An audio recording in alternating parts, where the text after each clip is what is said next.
The average time that somebody looked at an application is 7 seconds. So like, what do you want to see in that 7 seconds? But if I get you on the phone and I call you and you and I are having a conversation, we're not talking for 7 seconds. If you give me 7 minutes, you're going to know who I am, right? Like you're going to understand those things.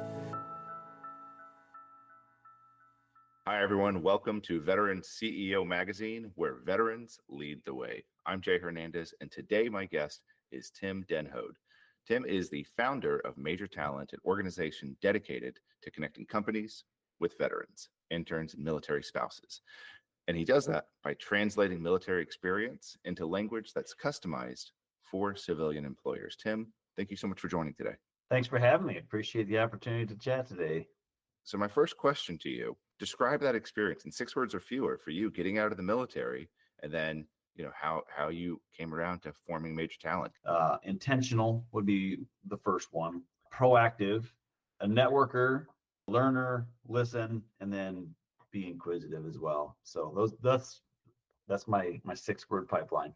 So talk to me a bit about intentional. What was your process like deciding to be intentional? What are you seeing with veterans to need to be intentional with their transition? The intentional portion for me actually started when I was a recruiter. So I volunteered to do that job, and I ended up recruiting out of Sioux Falls, South Dakota, and I loved it. And I knew that from that point forward, I needed to be intentional with my career. I needed to make sure that I wasn't stovepiped into something that wasn't going to be necessarily translatable or marketable in the civilian sector.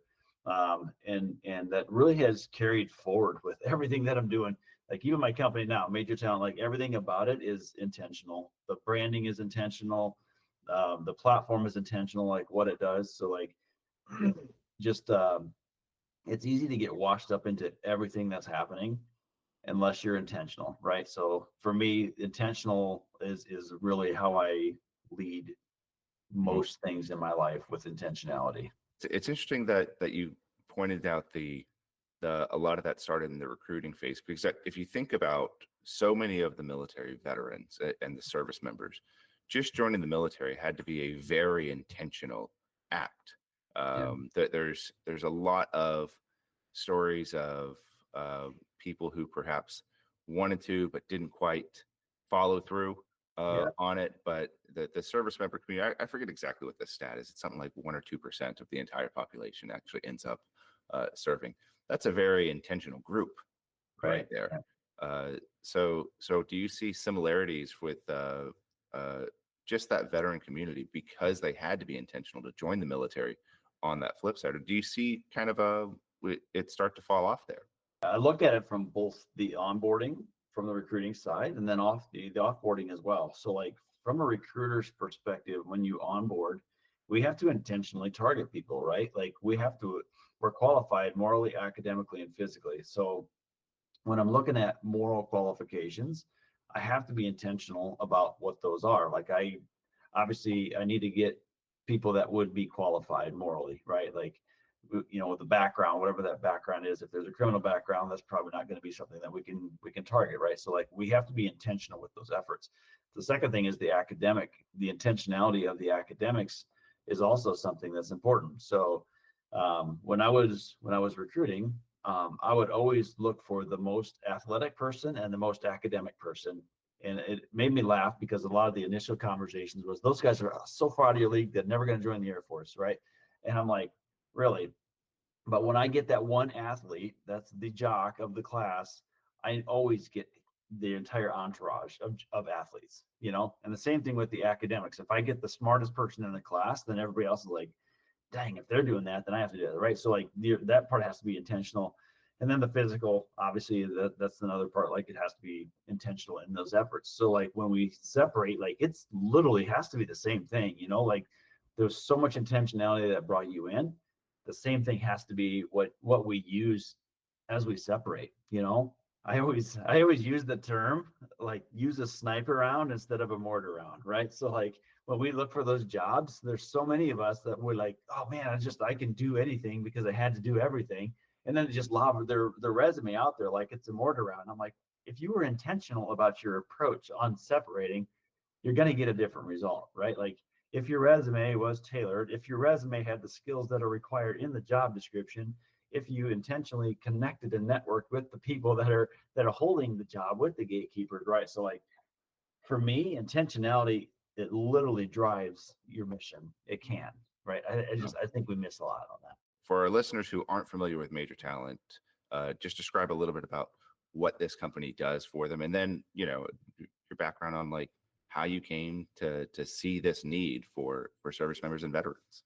What I did is I always look for problems and then I try to provide a solution, right? It's like that's how I'm wired. And I understand the onboarding, I understand the offboarding from the service. It's not just the Air Force. Like my first 4 years, I was a Marine, I was an infantry guy.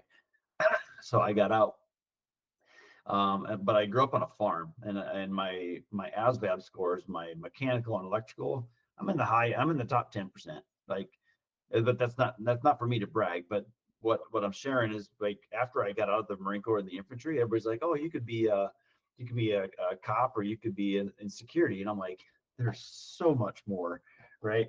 So when I came to what do I really want to do after I separate or after I retire from the military? So there's a few areas where veterans as a whole, we struggle. The first one is translating our skills. And this is an area where I'm like, when this really made the biggest impact for me is I'm sitting here in my TAP class, and for everybody that's listening, if they're not a vet, that's the Transition Assistance Program, right? So like I'm sitting here in this class, and I am very lighthearted by nature anyways. Like I take very little serious. So me and a buddy of mine, we're just laughing the whole time, and we're writing resumes, and so I've been writing resumes because that's what I've done since I've just helped people write them. And this guy sitting next to me, he's like, he's not looking good, man. And I'm like, are you good? He goes, no, man, I'm not. He goes, I'm a nuclear targeteer. There's nobody in the civilian sector that will hire a nuclear targeteer. I was like, you're right. I was like, however, if you talked about your data analytics and how you could analyze things and how you could quantify things, and you could just see as we started talking like that, like it just kind of broke him down. And he's like, yeah, okay, I got this, right?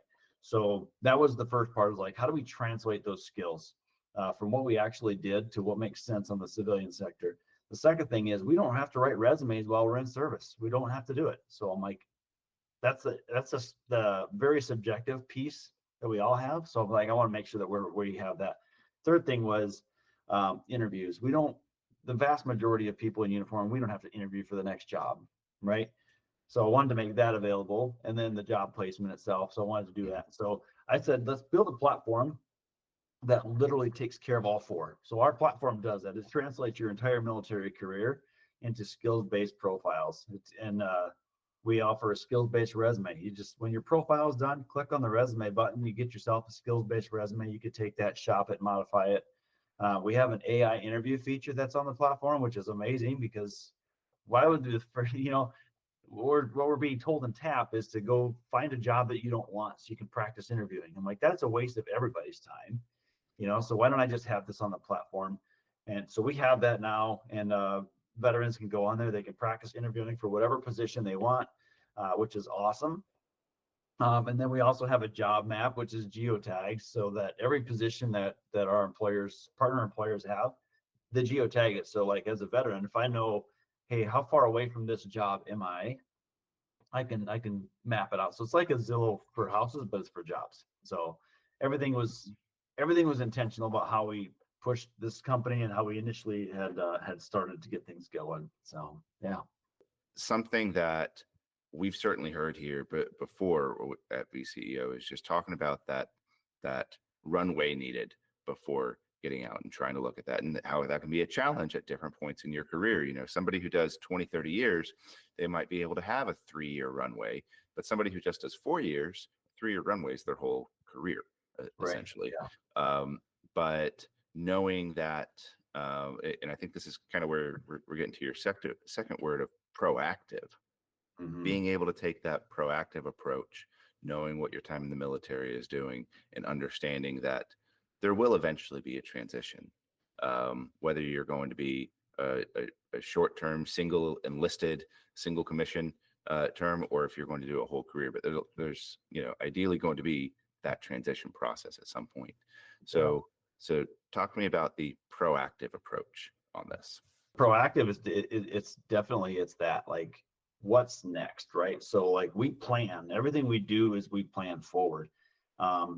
We do that for like if we deploy, we don't just pick up in the morning and we're gone, right? So like there's a lot of proactive things that have to happen. You get your will in order, you get your bags in order, you pack all the stuff that the must-haves, and then the nice to be's, right? Like what would be nice to have when I'm over. So like we do that with our jobs, do it with our deployments, we do it with all those things. But the one area that a lot of us struggle with is like that preparation for separation, right? So we're so in the mission that we don't necessarily be proactive about what does that look like. And the proactive side would be, how do I build my network? How do I write this resume? Who do I connect with? Like what are the things, where do I want to go? What do I want to do? There's a lot to unpack in the proactive approach for how we make this transition. For a lot of people, they're not going to start submitting their resumes for jobs if they've got 2 years left. They're thinking more, okay, when I'm in that, maybe 6-month window. I think it kind of depends on different employers for how long and how quickly they're looking to move. But when we talk about these long runways needed and being proactive, what are things people can really do when they are still a couple years out? If we start to look at what do we want to do, not what we can do, but what do we want to do, that will help things narrow it down pretty quick.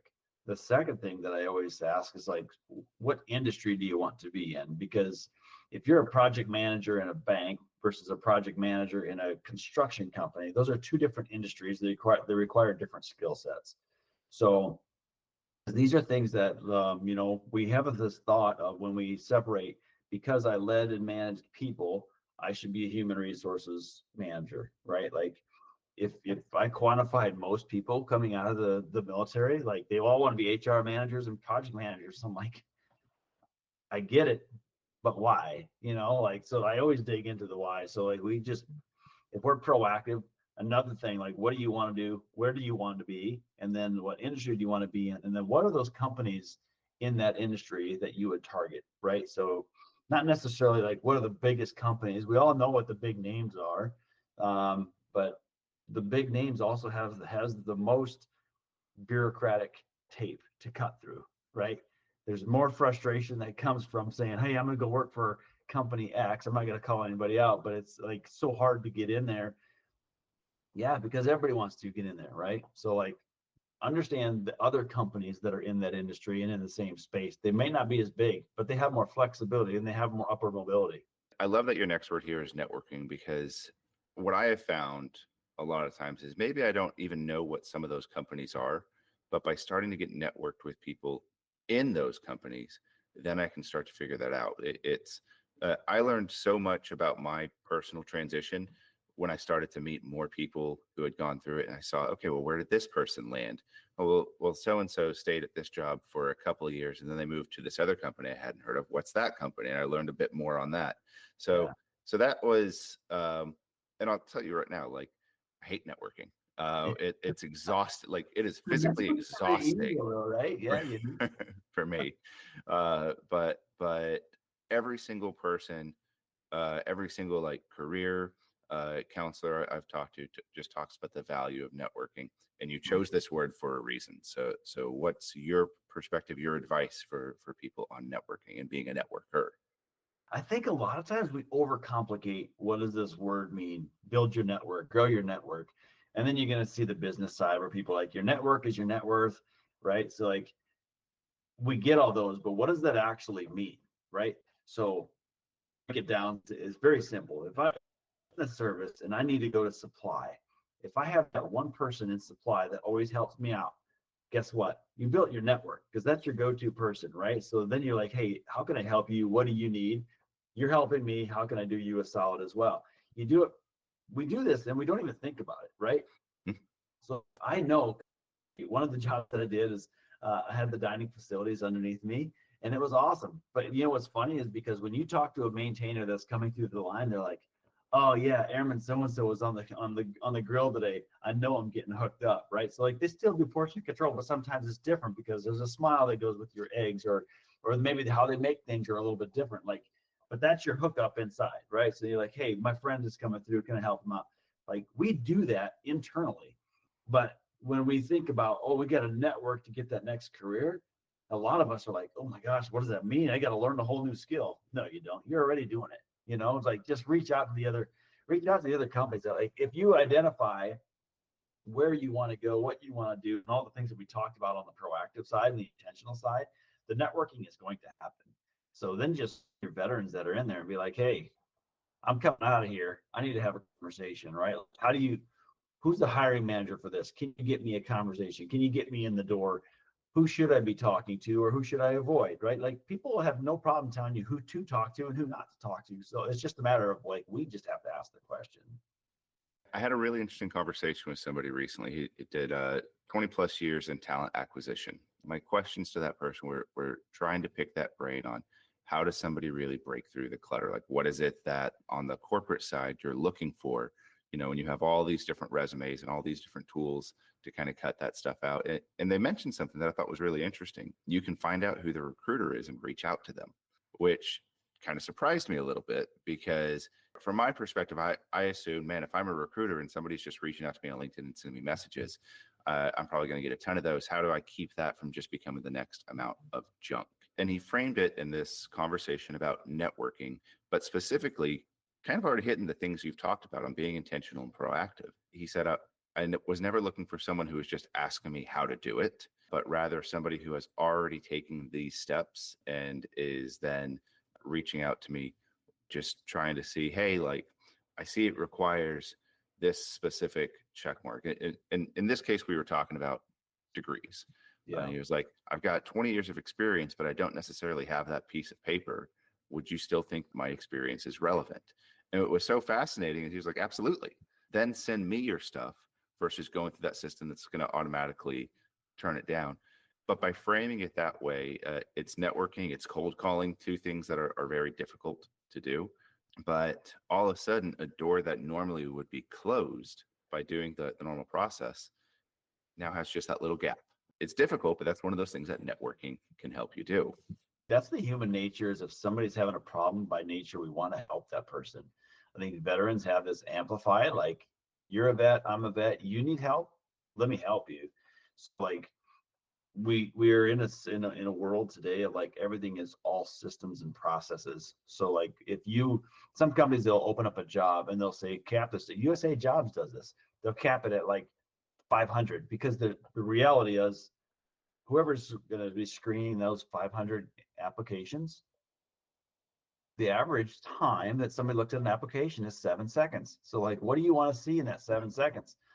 But if I get you on the phone and I call you, you and I are having a conversation, we're not talking for 7 seconds. Mm-hmm. If you give me 7 minutes, you're going to know who I am, right? Like, you're going to understand those things. And, like, that's the whole part of it. It's just like, if we can have a conversation, I'm going to remember your name. I'm going to remember your experience. But if I looked at your resume, probably wouldn't get anywhere, right? Like, I'm like, cool, next one. And, like, I might be looking for one thing. My partner might be looking for something else. Their partner might be looking for something else. And, like, we miss it. So, like, the networking piece, it's a scary term. Like, it's talked about it as a scary way, but we all do this already. Mm-hmm. So it's a matter of, how do you do it? Don't let it scare you, and just let it be a part of it. Like, understand, how do you use it? How do you leverage it? And just ask the questions. So, like, for me, I also recruit, like, so, like, everybody's like, what are your fastest screening questions? Like, how do you differentiate somebody that's blowing smoke and somebody that's not? And I'll be honest with you, like, it is so simple for me. Like, I take 2 minutes, and within the first 2 minutes, I will know if we need to continue this conversation, if we don't. I ask you, do you want a job or do you want to work? And I just stop talking. And I let the candidate talk at that point, because if they go towards money, they just want a job.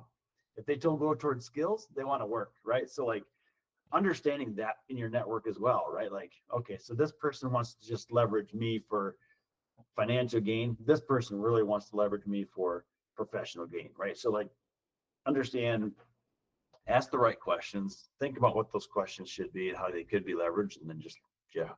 That first question I find for it can be such a difficult one, and sometimes that first question is just tell me about yourself. Yeah. And to think in that first 7 seconds, tell me about yourself, the weight that that question can have. There's a method that I got to learn years back, and I love this one. It's called the PEN method. Have you heard of this one before? What is it? The pen PEN, method? PEN. Okay. I'm So not. the uh, the approach for the PEN method is passion, experience, next.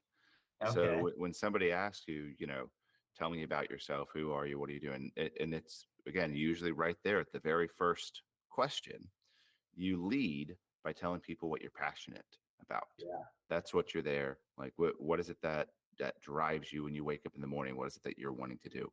You Yeah. follow it up with the experience you have in that area, and you're honest about it.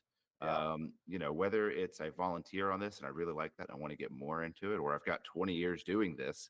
That whole realm is you're explaining your qualifications for your passion.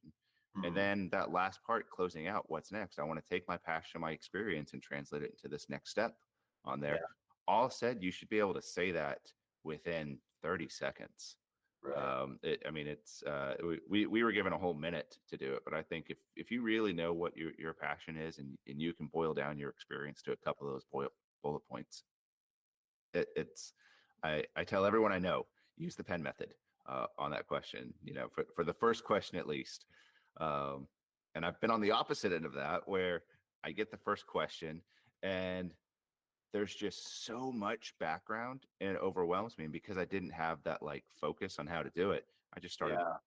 you know, going off on anything, not, looking for what I think the right answer is going to be versus Yeah. coming in there with a plan on how to answer it. I haven't heard of the pen method, but I like it. I wrote it down. I'm going to use that. Yeah. Oh, man. I tell everyone about it, and I can't take credit for it. I learned it from Yeah. someone else, but it's a great method. Yeah. Nah, it's good, man. I love it. So now that you've learned something from me, let me go to our fourth word here, learner. Yeah. So for transitioning service members, being a learner, to talk to me Mhm. about your experience and becoming a learner and why that's such a relevant part for this transition. Here's the thing, like we operate in our own industry. We operate with our own terms, our own vocabulary, our own, like everything we do is geared towards the military. Like our ranks, our positions, our duty titles, everything is there. So like what does that mean on the civilian sector?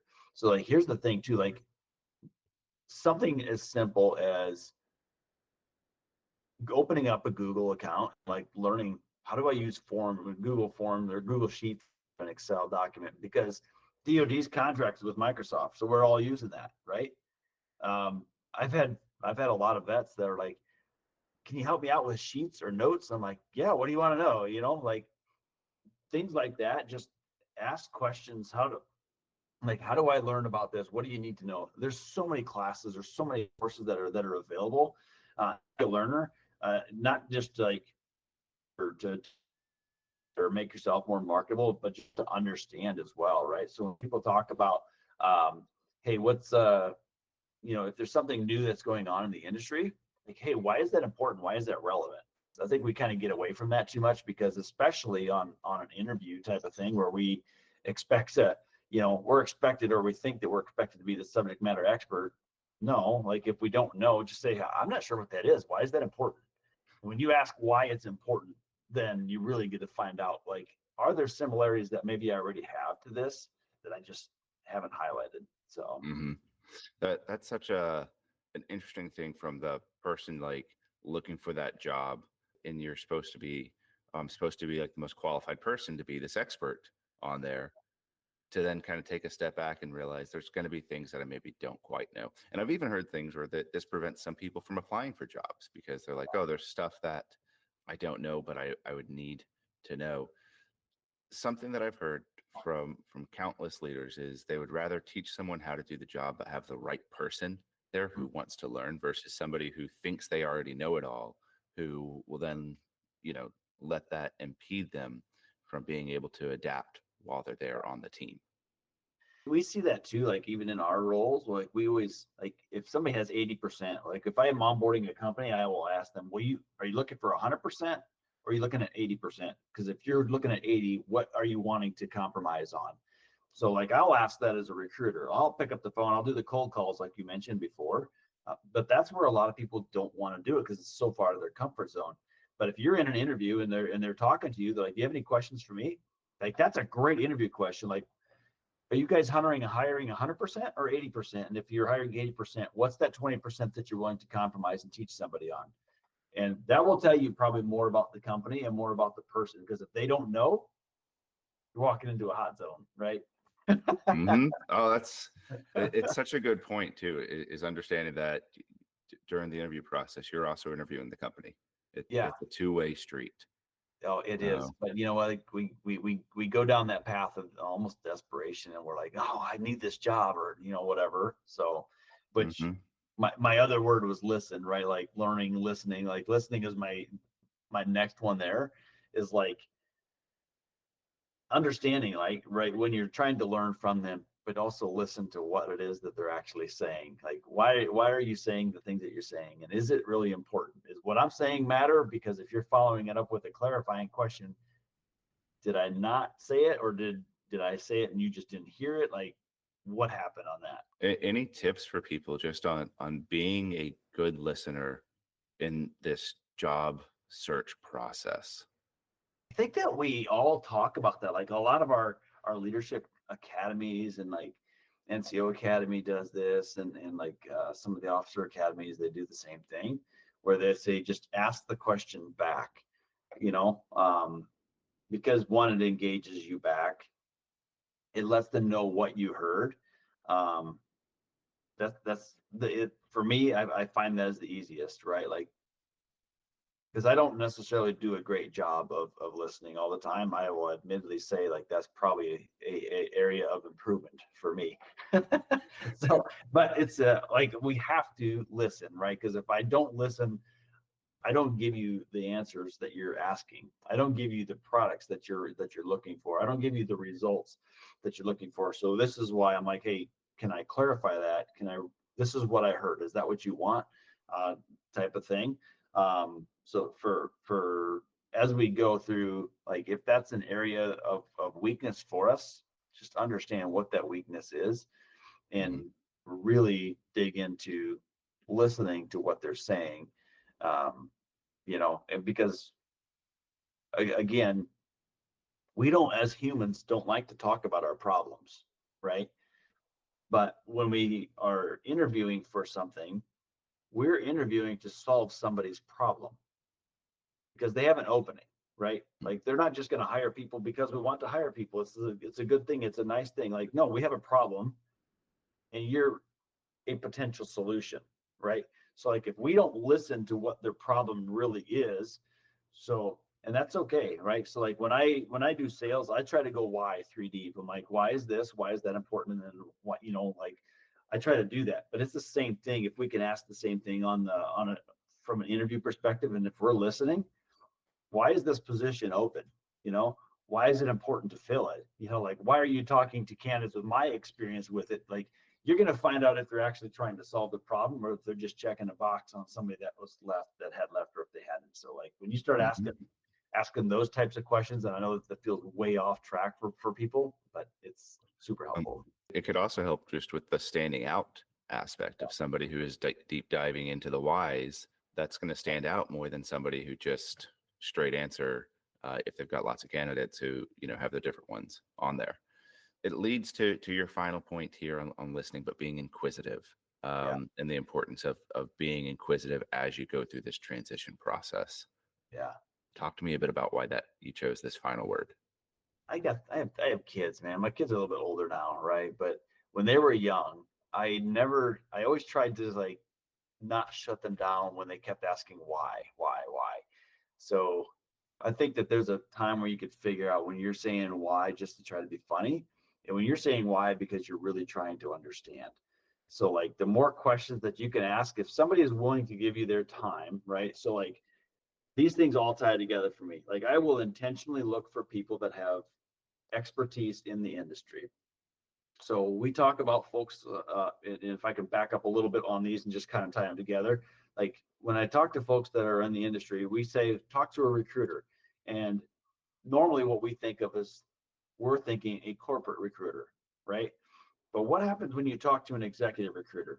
So if I'm an executive recruiter, like there's a difference in the types of recruiters, right? So an executive recruiter, for example, if I want to get into the finance world, and if I talk to an executive recruiter there, they are not connected to one financial institution. They have a geographic footprint of people that they've been talking to. So if I said, hey, I want to do this, and I'm going to talk to somebody that's been doing in this industry for 15 years, why would I not talk to an executive recruiter who has built those relationships with every single financial institution, right?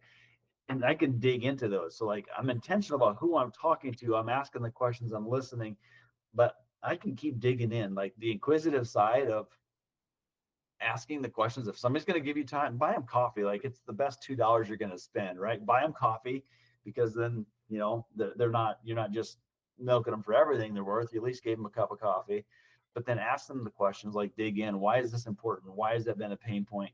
What have you guys seen? Like, why do they not hire veterans? If they are hiring veterans, like how long do they, like, what's the retention rates? Like, be inquisitive on those things, because if you talk to one corporate recruiter, you're going to find out their corporate business. If you talk to an executive recruiter, you're going to find out the industry's business. Mm. So, and there's a difference, right? So again, it goes back to like be intentional about like, where do you want to work? What do you want to do? What industry do you want to be in? And then find the people. Don't find the people that have one connection in there. Find the people that have 100 connections and ask a lot of questions. It's such an important part on being willing to ask questions. And, you know, I just want to say thank you so much as we've gone through your whole journey and advice for other veterans. Last question for you is just, you know, what closing advice would you have for the listeners and readers at VCEO? Don't be afraid to find or to move. I'm a big advocate for small business. I'm a big advocate for startup business. I'm a big advocate for the small and medium, because that's literally what drives everything, right? So, and I'll give you an example of that. I know somebody very close to me. They're a founder. They do really well, and when they're doing things that are so awesome, that you have the biggest players in the industry that are reaching out to them saying, hey, can we partner with you? That's what's cool, right? Because when you start working with those small businesses and you're like, hey, I want to learn this, I want to grow, I want to do whatever, like we always go that. But when we start to look for the jobs, we normally will gravitate towards the big names. Do some research. We got to do the digging in, and don't be afraid to try something different, right? So yeah, just get out, have fun, network, advocate, and don't feel like you have to solve all the problems on your first job, because the average vet changes jobs 3 times in the first 5 years. It's a huge process. Well, Tim, thank you so much for taking the time to come on to VCEO today, sharing your experience, sharing your advice with our veterans. Really appreciate you being on the show today. Yeah, thanks for the invite. This is Veteran CEO Magazine, where veterans lead the way.